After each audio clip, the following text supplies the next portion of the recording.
आज हम लोग स्टार्ट करने जा रहे हैं जो क्लास 11th का वर्ल्ड हिस्ट्री चैप्टर 2 के जो है उसका पार्ट 1। हम लोगों ने 3 महाद्वीपों में फैला हुआ साम्राज्य को स्टार्ट किए थे, जो इसका पार्ट 1 में कंप्लीट कर चुके हैं। हम लोगों ने क्या-क्या देखा, रोम के बारे में देखा, ईसा मसीह का जन्म वगैरह, इन सब को देखते हुए साम्राज्य का आरंभिक काल को भी कर लिए पार्ट 1 में। इसके बाद आगे हम लोग ये सब भी कंप्लीट कर लिए। सम्राट का ट्राजान का स्वपन भारत की विजय, ये भी कंप्लीट हो चुका है। आगे हम लोग यहाँ इसको भी कंप्लीट कर चुके हैं। डॉक्टर गिलेन के अनुसार रोमन शहरों का ग्रामीण क्षेत्रों के साथ बर्ताव, ये भी कंप्लीट कर चुके हैं। तो अब हम लोग यहाँ से स्टार्ट करेंगे पार्ट 2 में, तीसरी शताब्दी का संकट। यहाँ से स्टार्ट करते हैं। यदि पहली और दूसरी शताब्दी कुल मिलाकर शांति, समृद्धि तथा आर्थिक विस्तार की प्रतीक थी, तो तीसरी शताब्दी आंतरिक तनाव के पहले बड़े संकेत लेकर सामने आई। 230 के दशक से साम्राज्य ने स्वयं को कई मोर्चों पर जूझता पाया। ईरान में 225 ईस्वी में अपेक्षाकृत एक अधिक आक्रामक वंश उभर कर सामने आया और केवल 15 वर्षों के भीतर यह तेज़ी से फरात नदी जो है, फरात नदी की दिशा में, जो ईरान तुर्की में है फरात नदी, इनकी दिशा में फैल गया। 3 भाषाओं में खुदे एक प्रसिद्ध शिलालेख में ईरान के शासक शापूर प्रथम ने दावा किया था कि उसने 60,000 रोमन सेना का सफाया कर दिया है। और रोम साम्राज्य की पूर्वी राजधानी, रोम की बात करें तो इटली थी इसकी राजधानी, पूर्वी राजधानी एंटियोक पर कब्जा कर लिया है।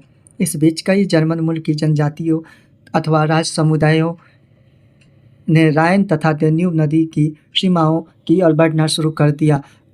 राइन की बात करें तो राइन और डेन्यूब जो है, इसकी बात करें, डेन्यूब जो है जर्मनी में है और राइन नदी है स्विट्जरलैंड में। सीमाओं को बढ़ाना शुरू कर दिया और 233 से 280 तक की समुच्ची अवधि में इन प्रांतों की पूरी सीमा पर बार बार आक्रमण हुए, जो काला सागर से लेकर आल्प्स और दक्षिणी जर्मनी तक फैले हुए थे।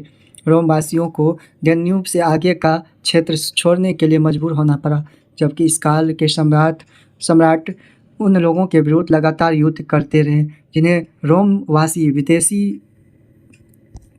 बर्बर कहा करते थे। रोमवासी जो थे इनको विदेशी बर्बर कहते थे। काफ़ी इम्पोर्टेंट है।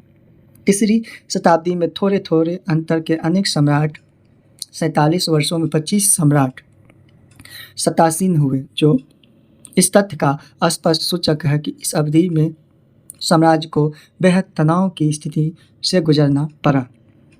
लिंग साक्षरता और संस्कृति कैसी थी? रोमन समाज की अपेक्षाकृत अधिक आधुनिक विशेषताओं में से एक विशेषता यह थी कि उन दिनों एकल परिवार यानी न्यूक्लियर फैमिली का व्यापक रूप से चलन था।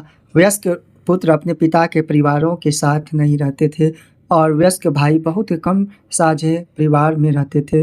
दूसरी ओर दासों को परिवार में सम्मिलित किया जाता था, क्योंकि रोम वासियों के लिए परिवार की यही अवधारणा थी। सामान्यतः गणतंत्र के परवर्ती काल प्रथम शताब्दी ईस्वी पूर्व तक विवाह का रूप ऐसा था कि पत्नी अपने पति को अपनी संपत्ति हस्तांतरित नहीं किया करती थी, किंतु अपने पैतृक परिवार में वह अपने पूरे अधिकार बनाए रखती थी। महिला का दहेज जो होता था वैवाहिक अवधि के दौरान उनके पति के पास चला जाता था। देखिए, किंतु महिला अपने पिता की मुख्य उत्तराधिकारी बनी रहती थी और अपने पिता की मृत्यु होने पर उसकी संपत्ति की स्वतंत्र मालिक बन जाती थी। ऐसी व्यवस्थाएं थी। इस प्रकार रोम की महिलाओं को संपत्ति के स्वामित्व व संचालन में व्यापक कानूनी अधिकार प्राप्त थे। दूसरे शब्दों में, कानून के अनुसार पति पत्नी को संयुक्त रूप से एक वित्तीय हस्ती नहीं बल्कि अलग अलग 2 वित्तीय हस्तियां माना जाता था और पत्नी को पूर्ण वैधिक स्वतंत्रता प्राप्त थी। तलाक देना अपेक्षाकृत आसान था और उसके लिए पति अथवा पत्नी द्वारा केवल विवाह भंग करने के इरादे की सूचना देना ही काफ़ी थी। दूसरी ओर पुरुष 28 से 29, 30 से 32 की आयु में विवाह करते थे, जबकि लड़कियों की शादी 16 से 18 व 22 से 23 साल की आयु में की जाती थी।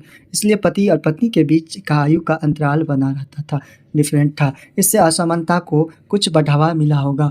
विवाह आमतौर पर परिवार द्वारा नियोजित होते थे और इसमें कोई संदेह नहीं है कि महिलाओं पर उनके पति अक्सर हावी रहते थे। महान कैथोलिक बिशप ऑगस्टीन, जिन्होंने अपना अधिकांश जीवन उत्तरी अफ्रीका में बिताया था, ने लिखा है कि उनकी माता और उनके पिता द्वारा नियमित रूप से पिटाई की जाती थी और जिस छोटे नगर में वे बड़े हुए वहाँ की अधिकतर पत्नियाँ इसी तरह की पिटाई से अपने शरीर पर लगी खरोंच दिखाती रहती थी। अंततः पिताओं का अपने बच्चों पर अत्यधिक कानूनी कंट्रोल होता था, कभी-कभी तो दिल दहलाने वाली सीमा तक एग्ज़ाम्पल के लिए अवांछित बच्चों के मामले में होती थी।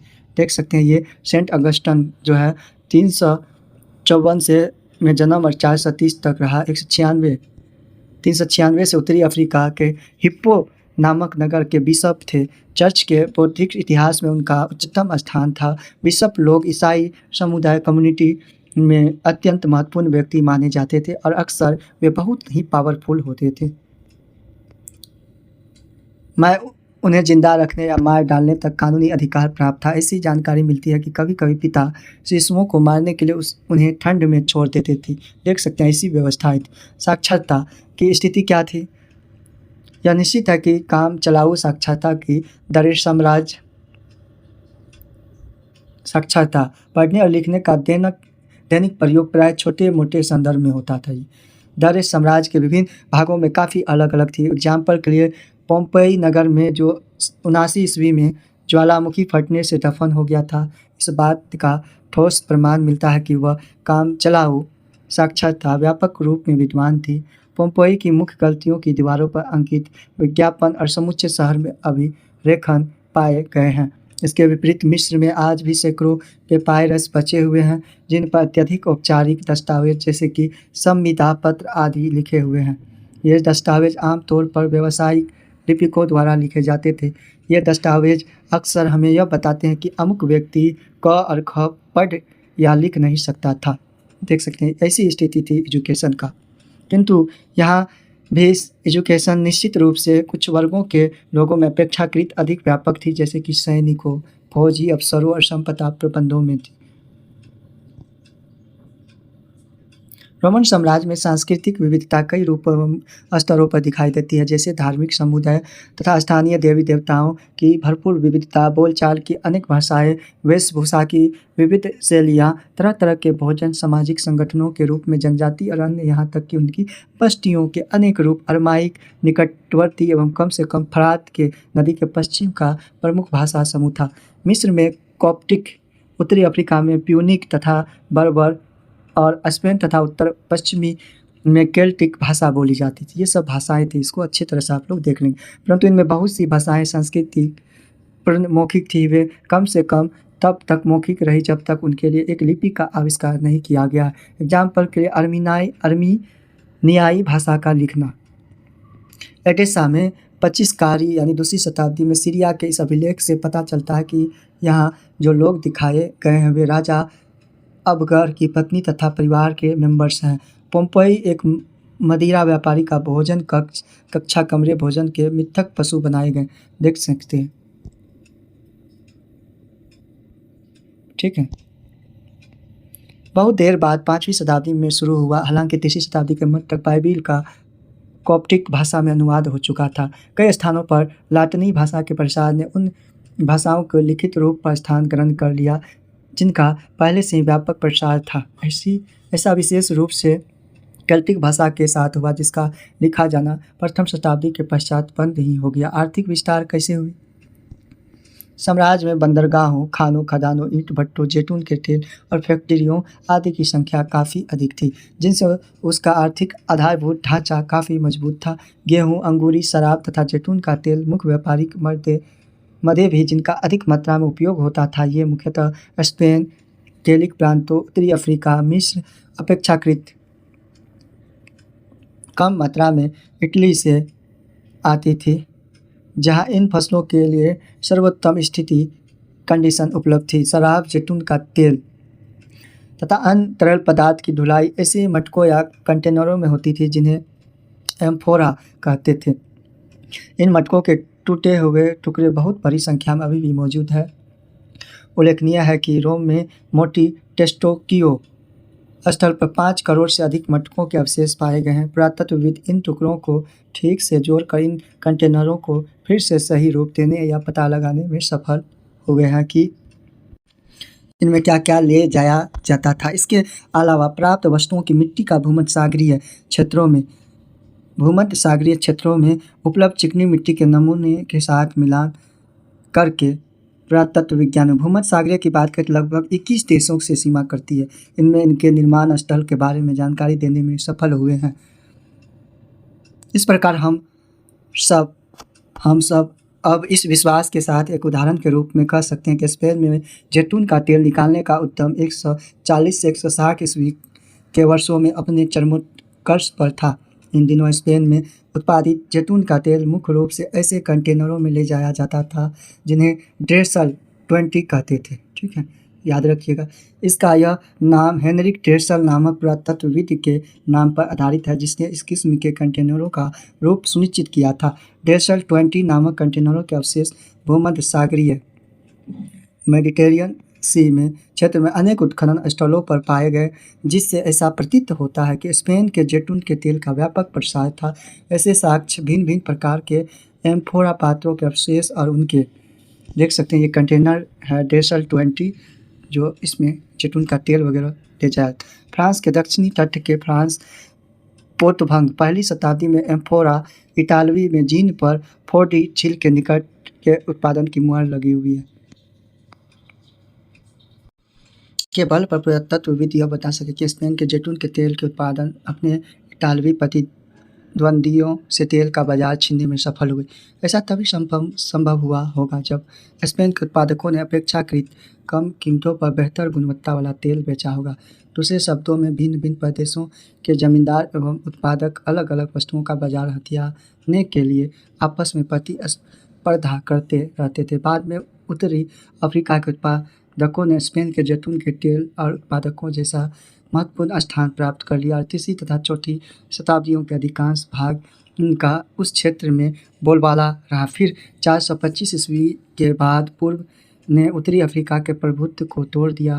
परवर्ती 5वीं शताब्दी और 6वीं शताब्दी में एगियन दक्षिणी एशिया माइनर, तुर्की, सीरिया और फिलिस्तीन व्यापारी अंगूरी शराब तथा जैतून तेल के प्रमुख निर्यातक बन गए, जबकि भूमध्य मेडिटेरियन सी के बाजारों और अफ्रीका में आने वाले कंटेनरों में अचानक कमी हो गई। इन प्रमुख गतिविधियों के साथ अलग अलग प्रदेशों की समृद्धि उनकी वस्तुओं की गुणवत्ता और उनके उत्पादन तथा परिवहन की क्षमता के अनुसार अधिक या कम होती गई।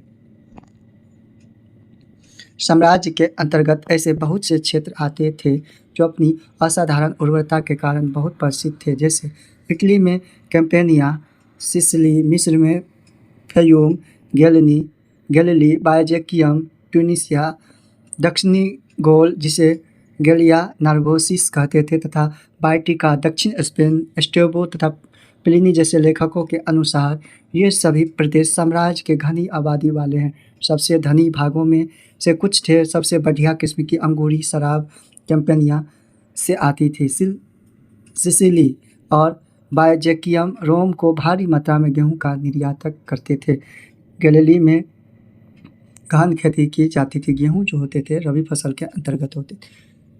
इतिहासकार जोसेफस ने लिखा है कि प्रदेशवासियों में जमीन के एक एक इंच टुकड़े पर खेती कर रखी और स्पेन का जैतून का तेल स्पेन के दक्षिण में गुआडल्क्विविर नदी के किनारे साथ साथ बसी अनेक जमींदारियों से आता था। दूसरी ओर रोम के क्षेत्र अनेक बड़े बड़े हिस्से बहुत कम उन्नत अवस्था में थे। उदाहरण के लिए नुमिदिया आधुनिक अल्जीरिया से देहाती क्षेत्रों में ऋतु प्रवास व्यापक पैमाने पर होता था। चरवाहे तथा अर्ध यायावर अपने साथ में अवन आकार की झोपड़ियाँ, जिन्हें मेपालिया कहते थे, उठाकर इधर उधर घूमते फिरते रहते थे। लेकिन जब उत्तरी अफ्रीका में रोमन जागीरों का विस्तार हुआ तो वहाँ चरागाहों की संख्या में भारी कमी आई और खानाबदोश चरवाहों की आवाजाही पहले से अधिक नियंत्रित हो गई। स्पेन में भी उत्तरी क्षेत्र बहुत कम विकसित हुआ था और इसमें अधिकतर केल्टिक भाषी किसानों की आबादी थी जो पहाड़ियों की चोटियों पर बसे गांव में रहते थे। इन गांवों को कैस्टेला कहते थे। चोटी पे जो रहते थे उनको कैस्टेला कहते थे, कहा जाता था। जब हम रोम साम्राज्य के बारे में सोचने समझने का प्रयास करें तो हम इन असमानताओं को कभी नहीं भूलना चाहिए। देख सकते हैं ऋतु प्रवास से तात्पर्य है कि ऊंची पहाड़ी क्षेत्र और नीचे के मैदानी इलाकों में भेड़ बकरियों तथा अन्य जानवरों को चराने के लिए चरवाहों की खोज में ग्वाला और चरवाहों का मौसम के अनुसार वार्षिक आवागमन हुआ। हमें यह भी ध्यान रखना चाहिए कि हम यह न मान बैठे कि यह एक प्राचीन दुनिया थी, इसलिए उस समय के लोगों का सांस्कृतिक तथा आर्थिक जीवन आदिम या पिछड़ा हुआ था, लेकिन कंडीशन इसके कुछ विपरीत थे। भूमध्य सागर के आसपास पानी की शक्ति का तरह तरह के से इस्तेमाल किया जाता था। इस काल में जल शक्ति से मिले चलाने की टेक्नोलॉजी में खासी प्रगति हुई।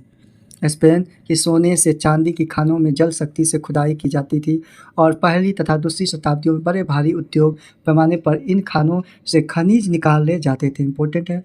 इस समय उत्पादकता का स्तर इतना ऊंचा था कि 19वीं शताब्दी तक यानी कि लगभग 1700 वर्ष बाद ऐसे उत्पादन के स्तर देखने को नहीं मिलते थे। उस समय सुगठित वाणिज्यिक और बैंकिंग व्यवस्थाएं थी और धन का व्यापक रूप से प्रयोग होता था। इन सभी बातों से यह संकेत मिलता है कि हम में रोम की समुन्नत अर्थव्यवस्था को कम आंकने की प्रवृत्ति कितनी अधिक है। अब दास प्रथा और श्रम संबंधी मुद्दों पर भी विचार कर लेना प्रासंगिक होगा। देखते हैं श्रमिकों पर कंट्रोल कैसे हुई।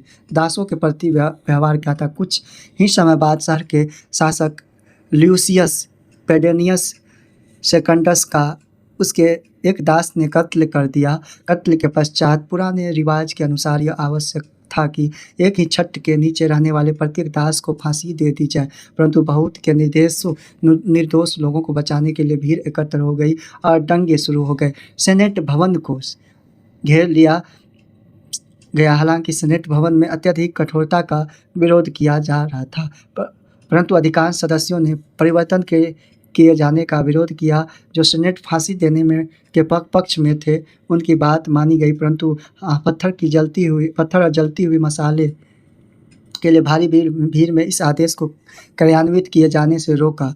नीरो ने अभिलेख द्वारा इन लोगों को फटकार लगाई और उन सारे मार्गों पर सेना लगा दी जहां सैनिकों के साथ दोषियों को फांसी पर चढ़ाने के लिए ले जाया जा रहा था।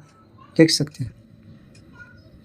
भूमध्य सागर के निकटवर्ती पूर्वी पश्चिम एशिया दोनों ही क्षेत्रों में दासता की जड़ें बहुत गहरी थी और 4वीं शताब्दी में ईसाई धर्म ने राज धर्म बनाने के बाद भी इस गुलामी की प्रथा को कोई गंभीर चुनौती नहीं दी। इसका अर्थ यह नहीं है कि रोम की अर्थव्यवस्था में अधिकांश श्रम दासों द्वारा ही किया जाता था। तथापि यह बात गणतंत्रीय काल में इटली के मामले में सही हो सकती थी, जहां ऑगस्टन के शासनकाल में इटली की कुल 75 लाख की आबादी में 30 लाख दास थे। समझ सकते हैं। किंतु समग्र साम्राज्य में ऐसी कंडीशन नहीं थी। उन दिनों दासों की पूंजी निवेश और दृष्टि से देखा जाता था। कम से कम रोम का कैपिटल इटली। एक लेखक ने तो जमींदार को ऐसे संदर्भों में उन गुलामों का इस्तेमाल न करने की सलाह दी जहां फसल की कटाई के लिए उनकी बहुत बड़ी संख्या में आवश्यकता हो, अथवा जहां हेल्थ को मलेरिया जैसी बीमारियों से नुकसान पहुंच सकता हो। ऐसे विचार दासों के प्रति सहानुभूति पर नहीं बल्कि हिसाब किताब पर आधारित थे। एक और जहां उच्च वर्ग के लोग दासों के प्रति प्रायः क्रूरतापूर्ण व्यवहार करते थे, वहीं दूसरी ओर साधारण लोग उनके प्रति कहीं अधिक सहानुभूति रख सकते थे। नीरो के शासन काल में घटी एक प्रसिद्ध घटना के बारे में देखिए इतिहासकार का क्या कहता। हाशिए पर बक्स में जब पहली शताब्दी में शांति स्थापित होने के साथ लड़ाई झगड़े कम हो गई तो दासों की आपूर्ति में कमी आने लगी। दास श्रम का प्रयोग करने वाले दास प्रजनन गुलामों की संख्या बढ़ाने की एक ऐसी प्रथा थी जिसके अंतर्गत दासियों और उनके साथ मर्दों को अधिकाधिक बच्चे पैदा करने के लिए प्रोत्साहित किया जाता था। उनके बच्चे भी आगे चलकर दास की ही बनते, ऐसी व्यवस्थाएं थी। देख सकते हैं। अथवा वेतनभोगी मजदूरों जैसे विकल्पों का सहारा लेना पड़ता था। वेतनभोगी मजदूर सस्ते तो पड़ते ही थे, उन्हें आसानी से छोड़ा रखा जा सकता था। वास्तव में रोम में सरकारी निर्माण कार्यों पर स्पष्ट रूप से मुक्त श्रमिकों का व्यापक प्रयोग किया जाता था, क्योंकि दास श्रम का बहुतायत प्रयोग बहुत महंगा पड़ता था। भाड़े के मजदूरों के विपरीत गुलाम श्रमिकों को वर्ष भर रखने के लिए भोजन देना पड़ता था और उनके अन्य खर्चे भी उठाने पड़ते थे, जिससे इन गुलाम श्रमिकों को रखने की लागत बढ़ जाती थी, इसलिए संभवतः बाद की अवधि में कृषि क्षेत्र में अधिक संख्या में गुलाम मजदूर नहीं रहे। कम से कम पूर्वी प्रदेशों में तो ऐसा ही हुआ। दूसरी ओर इन दासों और मुक्त व्यक्तियों अर्थात ऐसे दास जिन्हें उनके मालिकों ने मुक्त कर दिया था को व्यापार प्रबंधकों के रूप में व्यापक रूप से नियुक्त किया जाने लगा। यहाँ अस्पष्ट उनकी अधिक संख्या में आवश्यकता नहीं थी। मालिक अक्सर अपने गुलामों अथवा मुक्त द्वारा गुलामों को अपनी और व्यापार चलाने के लिए पूंजी यहाँ तक कि पूरा का पूरा कारोबार सौंप देते थे। रोमन कृषि विषयक लेखकों ने श्रम प्रबंधन की ओर बहुत ध्यान दिया। दक्षिणी स्पेन से आए पहली शताब्दी के लेखक कोलुमेला ने सिफारिश की थी कि जमींदारों को अपनी ज़रूरत से दोगुनी संख्या में उपकरणों तथा औजारों का सुरक्षित भंडार रखना चाहिए ताकि उत्पादन लगातार होता, क्योंकि दास संबंधी श्रम समय की हानि ऐसी मदों की लागत से अधिक बढ़ती है। नियोक्ताओं की यह आम साधारण थी कि निरीक्षण यानी देखभाल के बिना कभी भी कोई काम ठीक से नहीं करवाया जा सकता। इसलिए मुक्त दास तथा दोनों प्रकार के श्रमिकों के लिए निरीक्षण सबसे महत्वपूर्ण पहलू था। निरीक्षण को सरल बनाने के लिए कामगारों को कभी कभी छोटे दलों में विभाजित कर दिया जाता था। कोलुमेला ने 10-10 श्रमिकों को समूह बनाने की सिफारिश की और यह दावा किया कि इन छोटे समूहों में यह बताना अपेक्षाकृत आसान होता है कि इनमें से कौन काम कर रहा है और कौन काम चोरी है। इससे पता चलता है कि इन दिनों श्रम प्रबंधन पर विस्तार से विचार किया जाता था। वरिष्ठ प्लिनी, एक प्रसिद्ध प्रकृति विज्ञान के लेखक, ने दास समूहों के प्रयोग की कहकर निंदा की कि यह उत्पादन आयोजित करने का सबसे खराब तरीका है, क्योंकि इस प्रकार अलग अलग समूह में काम करने वाले दासों को आमतौर पर पैरों में जंजीर डालकर एक साथ रखा जाता था। ऐसे तरीके कठोर और क्रूर प्रतीत होते हैं, लेकिन हमें यह याद रखना चाहिए कि आज विश्व में अधिकांश फैक्ट्रियां श्रम नियंत्रण के कुछ ऐसे ही सिद्धांत लागू करता है। वास्तव में रोमन साम्राज्य में कुछ औद्योगिक प्रतिष्ठानों ने तो इससे भी अधिक कड़े नियंत्रण लागू कर रखे थे। वरिष्ठ प्लिनी ने सिकंदरियों की फ्रैंकिंसेंस यानी सुगंधित राल की फैक्ट्रियों के हालात का वर्णन किया, जहां उनके अनुसार कितना ही कड़ा निरीक्षण रखो पर्याप्त प्रतीत नहीं होता। कामगारों के एप्रोनों पर एक सील लगा दी जाती है। उन्हें अपने सिर पर एक गहरी जाली वाला मास्क या नेट पहनना पड़ता था। देख सकते हैं, उन्हें फैक्ट्री से बाहर जाने के लिए अपने सभी कपड़े उतारने पड़ते हैं। कृषि श्रमिक अवश्य ही थके थके रहते होंगे और उन्हें नापसंद किया जाता होगा, क्योंकि 3वीं शताब्दी के एक राजा से देश में मिस्र के किसानों द्वारा अपने गांव छोड़कर जाने का उल्लेख है, जिसमें यह कहा गया है कि वे इसलिए गांव छोड़कर जा रहे हैं ताकि उन्हें खेती के काम में न लगना पड़े। संभवतः यही बात अधिकांश फैक्ट्रियों और कारखानों पर लागू होती थी। 398 के एक कानून में यह कहा गया कि कामगारों को दागा जाता था ताकि यदि वे भागने और छिपने का प्रयत्न करें तो उन्हें पहचान जा सके। कई निजी मालिक कामगारों के साथ ऋण संविदा के रूप में करार कर लेते थे, टैक्स लेते थे, ताकि वे यह दावा कर सके कि उनके कर्मचारी उनके कर्जदार हैं, और इस प्रकार से वे अपने कामगारों पर कड़ा नियंत्रण रखते थे। दूसरी शताब्दी की प्रारंभिक अवधि का एक लेखन हमें बताता है कि हजारों श्रमिक गुलामी में काम करने के लिए आत्मसमर्पण करते हैं, हालांकि वे मुक्त हैं। दूसरी शब्दों में, बहुत से गरीब परिवारों ने तो जीवित रहने के लिए ऋणबद्धता स्वीकार कर ली थी। हाल ही में खोजे और ऑगस्टीन के पत्रों से एक पत्र हमें यह जानकारी मिलती है कि कभी कभी माता पिता अपने बच्चों को 25 वर्ष के लिए बेचकर बंधुआ मजदूर बना देते थे। समझ लीजिए, ऑगस्टीन ने एक बार अपने एक वकील मित्र से पूछा कि पिता की मृत्यु हो जाने पर क्या इन बच्चों को आज़ाद किया जा सकता था। ग्रामीण ऋणग्रस्तता और भी अधिक व्यापक थी। कर्जदार का उदाहरण एक घटना से मिलता है। 66 ईस्वी के जबरदस्त यहूदी विद्रोह यह विद्रोह जुडैया में रोम शासक के विरुद्ध हुआ था, जिससे रोमवासियों ने यहूदी युद्ध कही जाने वाली लड़ाई में क्रूरतापूर्वक दबा दिया था इसको। ठीक है, देख सकते हैं। में क्रांतिकारियों ने जनता का समर्थन प्राप्त करने के लिए साहूकारों के ऋण पत्र नष्ट कर डाले। फिर भी हमें इस संबंध में सही स्थिति समझने के लिए पर्याप्त सावधानी बरतनी चाहिए। सीधे इस निष्कर्ष पर नहीं पहुंच जाना चाहिए कि अधिकतर श्रमिकों पर इन तरीकों से दबाव डाला जाता। 5वीं शताब्दी के अंतिम वर्षा में वर्षों में सम्राट एनेस्टेसियस ने ऊंची मजदूरियां देकर और समूचे पूर्वी क्षेत्र में श्रमिकों को आकर्षित अपनी ओर करके 3 सप्ताह से भी कम समय में पूर्वी सीमांत क्षेत्र में दारा शहर का निर्माण किया था।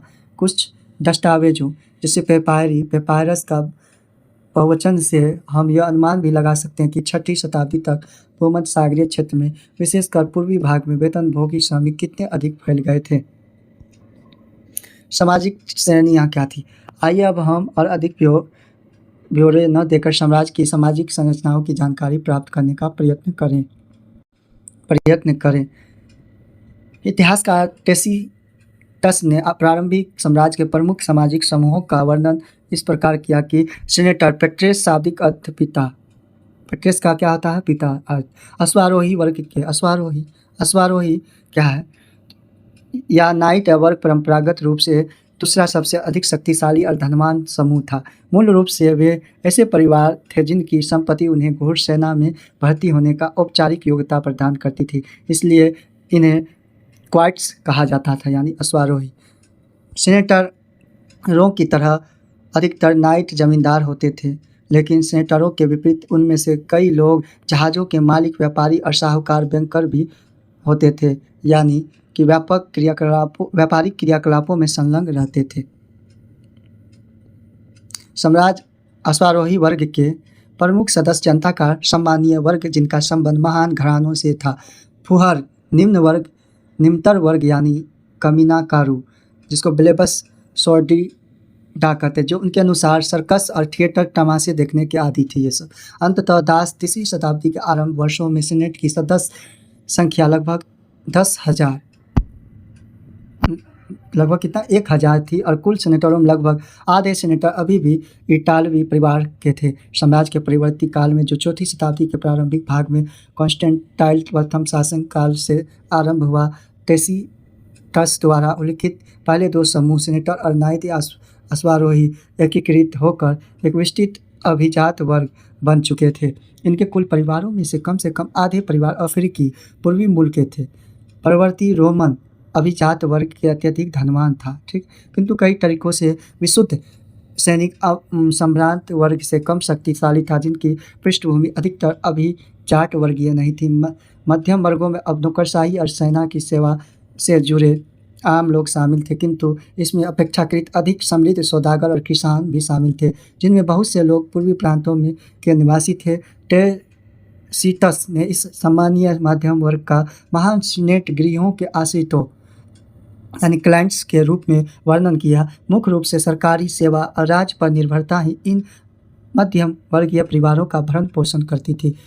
उनसे नीचे भारी संख्या में निम्नतर वर्गों का एक विशाल समूह था, जिन्हें सामूहिक रूप से हुमिलियोरिस यानी निम्नतर वर्ग कहा जाता था। इनमें से ग्रामीण श्रमिक शामिल थे, जिनमें बहुत से लोग अस्थायी रूप से बड़ी जागीर में नियोजित थे। औद्योगिक और खनन प्रतिष्ठानों के कामगार, प्रवासी कामगार और अनाज तथा जैतून की फसल कटाई और निर्माण उद्योग के लिए अधिकांश श्रम की पूर्ति करते थे। स्वनियोजित शिल्पकार, जो ऐसा बताया जाता था, मजदूरी पाने वाले श्रमिकों की तुलना में बेहतर खाते पीते थे। बहुत बड़ी संख्या में कभी कभी काम करने वाले श्रमिक, विशेषकर बड़े शहरों और वस्तुतः हजारों गुलाम, जो विशेष रूप से पूरे पश्चिमी साम्राज्य में पाए जाते थे। 5वीं शताब्दी के प्रारंभिक काल में ऐसा इतिहासकार ओलिम्पियोडोरस जो थे, एक राजदूत भी था, लिखा है कि रोम नगर में रहने वाले कुलीन परिवार को उनकी संपदाओं से वार्षिक आय 4,000 पाउंड सोने के बराबर होती थी। समझ सकते हैं, इसमें वह उपज शामिल नहीं था जिसमें उपभोग के सीधे टैक्स लेते थे। आगे देखते हैं। परवर्ती साम्राज्य में प्रथम 3 शताब्दियों के प्रचलित चांदी आधारित मुद्रित प्रणाली समाप्त हो गई, क्योंकि स्पेन को खानों से चांदी मिलनी बंद हो गई थी और सरकार के पास चांदी की मुद्राएं के प्रचलन के लिए पर्याप्त चांदी नहीं रह गई। कॉन्स्टेंटाइन ने सोने पर आधारित नई मौद्रिक प्रणाली स्थापित की और परवर्ती समुच्चय पुराकाल में इन मुद्राओं को भारी मात्रा में प्रचलन रहा। रोम साम्राज्य के परवर्ती काल में वह वहाँ की नौकरशाही के उच्च तथा मध्य वर्ग के अपेक्षाकृत बहुत धनी थे, क्योंकि उन्हें अपना वेतन सोने के रूप में मिलता था और अपनी आमदनी का बहुत बड़ा हिस्सा जर्मनी जैसी परिसंपत्तियों खरीदने में लगाते थे। इसके अतिरिक्त साम्राज्य में भ्रष्टाचार बहुत फैला हुआ था, विशेष रूप से न्याय प्रणाली और सैन्य आपूर्तियों के प्रशासन में उच्च अधिकारियों और गवर्नर लूट खसोट और लालच के लिए कुख्यात हो गए। लेकिन सरकार ने इस प्रकार के भ्रष्टाचारियों को रोकने के लिए बारंबार हस्तक्षेप किया। इस संबंध में हमें पता ही इसलिए चलता है कि सरकार द्वारा अनेक कानून बनाए गए, साथ ही इतिहासविदों तथा अन्य बुद्धिजीवियों ने ऐसे भ्रष्ट कारनामों की खुलकर निंदा की। आलोचना का यह तत्व अभिजात एवं सैन्य जगत की एक उल्लेखनीय विशेषता है। रोमन साम्राज्य तानाशाही पर आधारित था। वहाँ असहमति या आलोचना को कभी कभार ही बर्दाश्त किया जाता था। आमतौर पर सरकार विरोध का उत्तर हिंसात्मक कार्रवाई से देती थी, विशेष रूप से पूर्वी भाग के शहरों में, जहाँ लोग अक्सर निडर होकर सम्राटों का मजाक उड़ाया करते थे। तथापि चौथी शताब्दी तक आते आते रोमन कानून की एक प्रबल पारंपरिक का उद्भव हो चुका था और उसने सर्वाधिक भयंकर सम्राटों पर अंकुश लगाने का काम किया था। सम्राट लोग अपनी मनमानी नहीं कर सकते थे। नागरिक अधिकारों की रक्षा के लिए कानून का सक्रिय रूप प्रयोग किया जाता था। इसलिए चौथी शताब्दी के अंतिम दशकों में एम्ब्रोस जैसे शक्तिशाली बिशपों के लिए यह संभव हो पाया कि यदि सम्राट आम जनता के प्रति अत्यधिक कठोर या दमनकारी हो जाए तो बिशप भी उतनी ही अधिक शक्ति से उनका मुकाबला करे। रोमन अभिजात वर्ग की आमदनियां और 5वीं शताब्दी के आरंभिक दशकों में रोम के ऊंचे घरानों में प्रत्येक के पास अपने आप वह सब कुछ मौजूद था जो एक मध्यम आकार के शहर में हो सकता था। एक घुड़दौड़ का मैदान, हिप्पोड्रोम, अनेक मंच, मंदिर, फव्वारे और विभिन्न प्रकार के स्नानागार। बहुत से रोमन परिवारों को अपनी संपत्ति से प्रति वर्ष 4000 पाउंड सोने का आय प्राप्त होती थी, जिसमें अनाज, शराब और अन्य उपज शामिल नहीं थी। इन उपजों को बेचने पर सोने में प्राप्त आय के एक तिहाई के बराबर आमदनी हो सकती थी। रोम में द्वितीय श्रेणी के परिवारों की कुल आय 10 या 1500 पाउंड सोना थी। तो ये सबसे ज़्यादा इनके थे, देख सकते हैं रोमन परिवारों। ठीक, परवर्ती पुराकाल क्या था? इस अध्याय के अंत में हम रोमन साम्राज्य के अंतिम शताब्दियों में उसके सांस्कृतिक परिवर्तनों के दृष्टिपात करेंगे। परवर्ती काल शब्द का प्रयोग रोम साम्राज्य के उद्भव, विकास और पतन के इतिहास की इस अंतिम दिलचस्प अवधि का वर्णन करने के लिए किया जाता है, जो मोटे तौर पर चौथी से 7वीं शताब्दी तक फैली हुई थी। यहाँ तक कि चौथी शताब्दी स्वयं भी अनेक सांस्कृतिक और आर्थिक हलचलों के परिपूर्ण थी। सांस्कृतिक स्तर पर यह अवधि में लोगों के धार्मिक जीवन में अनेक महत्वपूर्ण परिवर्तन हुए, जिनमें से एक था सम्राट कॉन्स्टेंटाइन द्वारा ईसाई धर्म का राजधर्म बना लेने का निर्णय, और दूसरा था 7वीं शताब्दी में इस्लाम का उदय।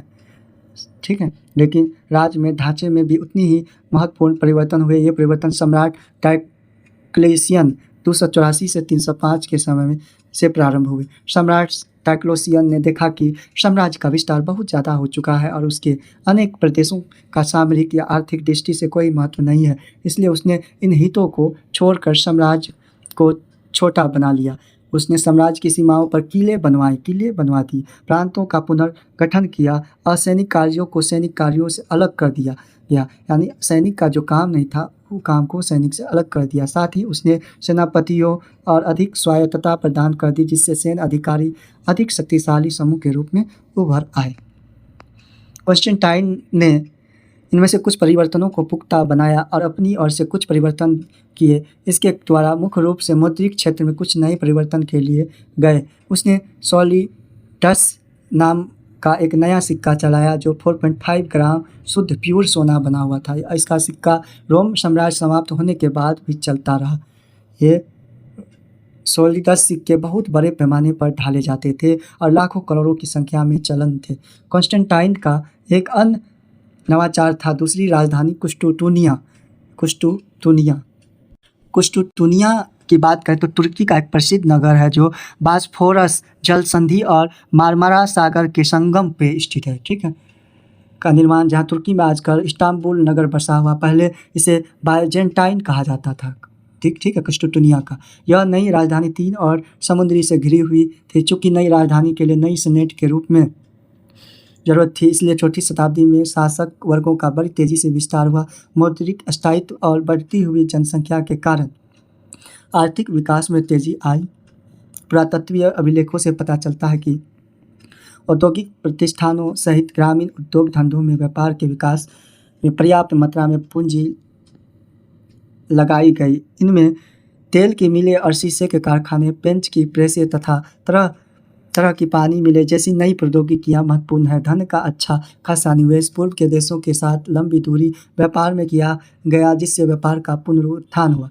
इन सभी फलस्वरूप शहरी संपदा एवं समृद्धि में अत्यधिक वृद्धि हुई, जिससे स्थापत्य कला के नए नए रूप विकसित हुए और भोग विलास के साधनों में भरपूर तेजी आई। शासन करने वाले कुलीन पहले ने से कहा कि अधिक धन संपन्न और शक्तिशाली हो गए।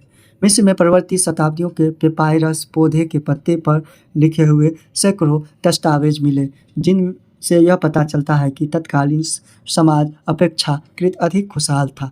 पेपायरस के फोटो पर हस्तलिखित होता था, जो हाथ के द्वारा लिखते थे, जहाँ मुद्रा का व्यापक रूप से इस्तेमाल होता था। ग्रामीण संप्रदाय भारी मात्रा में सोने के रूप में लाभ कमाती थी। एग्जाम्पल के लिए 6ठी शताब्दी के दौरान जस्टिनियन के शासनकाल में अनेक मिस्र प्रतिवर्ष 25 लाख सोलिड्स लगभग 35,000 पाउंड सोना से अधिक धनराशि टैक्सों के रूप में देता था। निस्संदेह पश्चिमी एशिया के बड़े बड़े ग्रामीण इलाके 5वीं और 6ठी शताब्दियों में इससे पता चलता है कि सोने के लिए काफ़ी विख्यात थी। रोम वगैरह अधिक विकसित और घने बसे हुए थे। इसी सामाजिक पृष्ठभूमि के आधार पर इस अवधि में आगे चलकर अनेक सांस्कृतिक परिवर्तन हुए। यूनान और रोम वासियों के पारंपरिक धार्मिक संस्कृति बहुदेववादी थे। लोग अनेक पंथों एवं उपासना पद्धतियों में विश्वास रखते थे। जुपिटर, जुनो, मिनर्वा और मोर्स जैसे अनेक रोमन इटालवी देवों और यूनानी पूर्वी, ये काफ़ी इंपॉर्टेंट है, पूछेगा। जुपिटर, जूनी, मिनर्वा ये सब देव जो थे किसके? रोमन इटालवी के देवों थे। यूनानी तथा पूर्वी देवी देवताओं की पूजा किया करते थे। इसके लिए उन्होंने साम्राज्य भर में हजारों मंदिर, मठ और देवालय बना रखे थे। बहुदेववादी स्वयं को किसी एक नाम से नहीं पुकारते थे। रोमन साम्राज्य का अन्य बहुत बड़ा यहूदी धर्म था, लेकिन यहूदी धर्म की कास्ट क्या होते हैं इसके बारे में देखते हैं।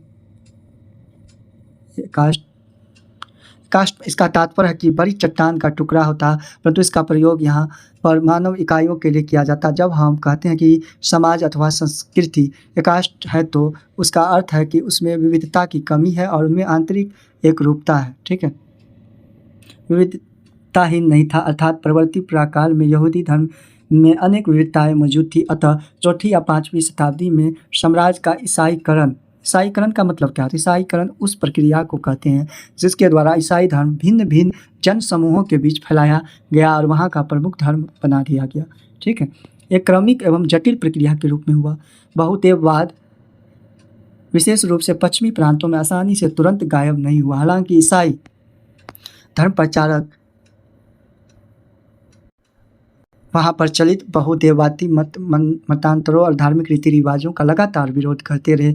ईसाई जनसाधारण की तुलना में बहुदेववाद की निंदा करते रहे। 4ठी शताब्दी में भिन्न भिन्न धार्मिक समुदायों के बीच की सीमाएं इतनी कठोर एवं गहरी नहीं थी जितनी कि आगे चलकर हो गई। ऐसा शक्तिशाली विस्फोट कोशिशों के कारण हुआ, जिनमें अपने अनुयायियों को कड़ाई से धार्मिक विश्वासों तथा रीति रिवाजों का पालन करने का पाठ पढ़ाया। जनता में आम खुशहाली खासतौर पर पूर्वी भागों में अधिक फैली जाती, जहां आबादी 6ठी सदी के मुख्य भाग तक बढ़ती रही थी। हालांकि वहां प्लेग की महामारी का प्रकोप हो चुका था, जिसके कारण 540 के दशक में लगभग संपूर्ण भूमध्य सागरीय मेडिटेरियन सी प्रदेश प्रभावित हो गया।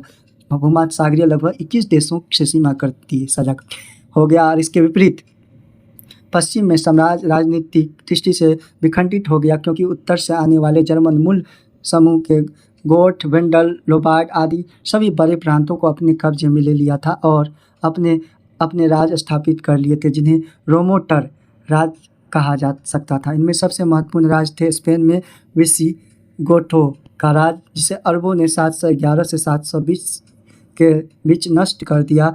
गौल में फ्रैंकों का राज और इटली में लोम्बार्डो का राज 568 से 774। ये राज एक भिन्न किस्म की दुनिया की शुरुआत के पूर्व संकेत थे, जिस दुनिया को आमतौर पर मध्यकालीन मेडिएवल कहा जाता है। पूर्वी भाग और जहाँ साम्राज्य संयुक्त बना रहा, जस्टिनियन का शासनकाल समृद्धि और शाही महत्वाकांक्षा के उच्च स्तर का द्योतक था। जस्टिनियस ने 533 में अफ्रीका को वेंडोलो के कब्जे से छुड़ा लिया। इटली को अस्टेगेठों से लेकर वापस उस पर अधिकार कर लिया। इससे देश तहस-नहस हो गया और लोबार्ड के आक्रमण के लिए रास्ता तैयार हो गया। 7वीं शताब्दी के आरंभिक दशकों तक आते आते रोम और ईरान के बीच लड़ाई फिर छिड़ गई। ससानी शासकों ने निम्न मिस्र सहित सभी विशाल पूर्वी देख सकते हैं 79 ईस्वी में बना कोलेसियस, जहाँ तलवार चलाने में निपुण योद्धा जंगली जानवरों का मुकाबला करते थे। यहाँ एक साथ 60,000 दर्शक बैठ सकते थे। यहीं पे देख सकते हैं इतनी लंबी थी। प्रांतों में बड़े पैमाने पर आक्रमण कर दिया। बाइजेंटियम रोम साम्राज्य के ज़्यादातर इसी नाम से जाना जाता था, जो 620 के दशक में इन प्रांतों पर फिर से अपना कब्जा कर लिया। लेकिन इसके कुछ ही वर्ष बाद इससे दक्षिण पूर्व की और बहुत जोरदार अंतिम धक्का लगा, जिससे सहन नहीं कर सका। अब प्रदेश से शुरू होने वाले इस्लाम के विस्तार को प्राचीन विश्व इतिहास की सबसे बड़ी राजनीतिक क्रांति कहा जाता है। 642 ईस्वी तक जब पैगंबर मोहम्मद की मृत्यु को मुश्किल से 10 साल हुए थे, तो पूर्वी रोमन और ससानी दोनों राज्यों के बड़े बड़े भाग भीषण युद्ध के बाद अरबों के कब्जे में आ गए। अरब मुस्लिम जो थे कंट्री।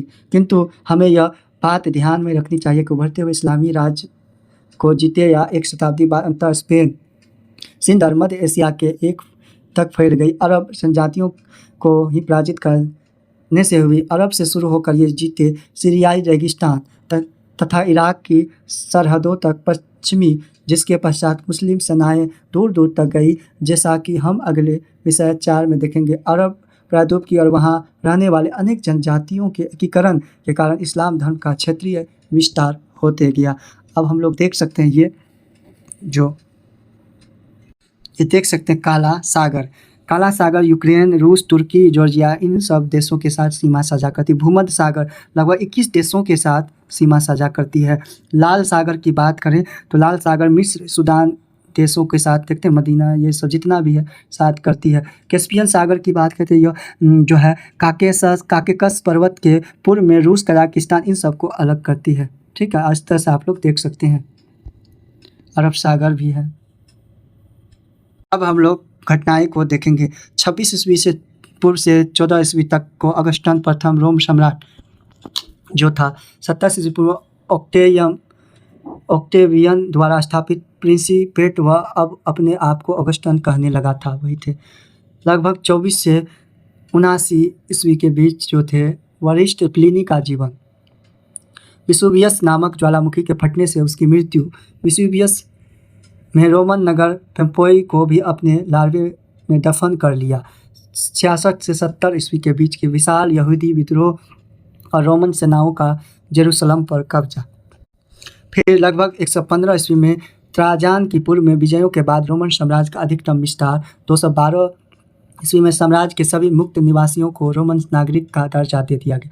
224 में ईरान में नया वंश स्थापित, जिसे अनेक पूर्वज ससान के नाम से ससानी कहा जाने लगा। 250 ईस्वी का दशक फारसवासियों ने फ्राट नदी के पश्चिम में स्थित रोमन प्रदेशों का आक्रमण किया। 258 ईस्वी के आसपास जो था कार्थेज के साइप्रसवासी बिशप को मृत्युदंड दी गई। 260 का दशक में जो थे गेलिनस ने फिर से सेना को संगठित कर लिया।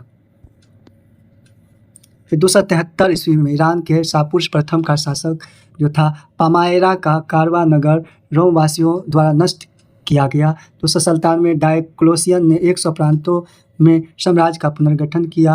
लगभग 310 में कॉन्स्टेंटाइन ने सोने का नया सिक्का सोलिट्स चलाया। 312 में कॉन्स्टेंटाइन ने ईसाई धर्म स्वीकार कर लिया। 324 में कॉन्स्टेंटाइन अब साम्राज्य का एकमात्र शासक बन गया। उसने कुस्टुतानिया नगर की स्थापना की। 354 से 430 ईस्वी के बीच जो था हिप्पो के बिशप अगस्टीन का जीवन काल। 378 में गोट लोगों ने एड्रियानोपोल में रोमन सेनाओं को करारी मात दी। इम्पोर्टेंट है। कॉन्स्टेंटाइन का काल जो था 312 से 37 तक जो उस टाइम में थी। उसके बाद 391 ईस्वी में सिकंदरिया में सेरापिस के मंदिर नष्ट कर दिए। 410 ईस्वी में विसिगोथों में रोम का विध्वंस कर दिया गया। 428 ईस्वी में वेंडल लोगों ने अफ्रीका के प्रदेश पर कब्जा कर लिया। 434 से 53 में अट्रिला नामक हुन का साम्राज्य। 493 में ऑस्ट्रोगोथों ने इटली में राज स्थापित किया। 533 से 550 ईस्वी के बीच जस्टिनियन द्वारा अफ्रीका और इटली को मुक्त करा लेना। 541 से 70 के बीच ब्यूबोनिक प्लेग का प्रकोप हुआ। 568 में लोम्बार्ड लोगों ने इटली पर आक्रमण किया। फिर लगभग 570 में पैगम्बर मोहम्मद साहब का जन्म हुआ, जो मक्का सऊदी अरब में। फिर आगे हम लोग देखेंगे 614 से 619 तक में फारस के शासक खुसरो द्वितीय ने पूर्वी रोम प्रदेशों पर आक्रमण करके उन पर कब्जा कर लिया। 622 में पैगम्बर मोहम्मद और उनके साथी मक्का छोड़कर मदीना चले गए और सऊदी अरब से। 633 से 42 में अरब विजयों का पहला और महत्वपूर्ण चरण मुस्लिम सेनाओं ने सीरिया, फिलिस्तीन, मिस्र और इराक, ईरान के कुछ हिस्सों पर कब्जा कर लिया। 661 से 750 में सीरिया में उमय्या वंश की स्थापना। 698 ईस्वी में जो हुआ, अरबों ने कॉर्टेज को जीत लिया, कॉर्टेज सर। 711 में स्पेन पर अरबों का आक्रमण हो गया। इस तरह से ये देख सकते हैं आप लोग। रेवेना की पच्चीकारी 547 ईस्वी, इसमें सम्राट जस्टिनियन को दिखाया गया है। देख सकते हैं अपने सेना के साथ सम्राट जस्टिनियस है। इस तरह से आज हम लोगों ने कंप्लीट कर लिया जो चैप्टर 2 को फाइनल रूप से। इस तरह से हम लोग आगे मिलते हैं नेक्स्ट चैप्टर में। तो आप लोग कृपया, चैनल में न्यू है तो कृपया चैनल को सब्सक्राइब कर देंगे और कृपया करके आप लोग चैनल को सपोर्ट करें, कृपया मदद करें 1000 सब्सक्राइब पूरा करने के लिए। Thanks for watching. जय हिंद, जय भारत। मिलते हैं नेक्स्ट वीडियो में। शुभ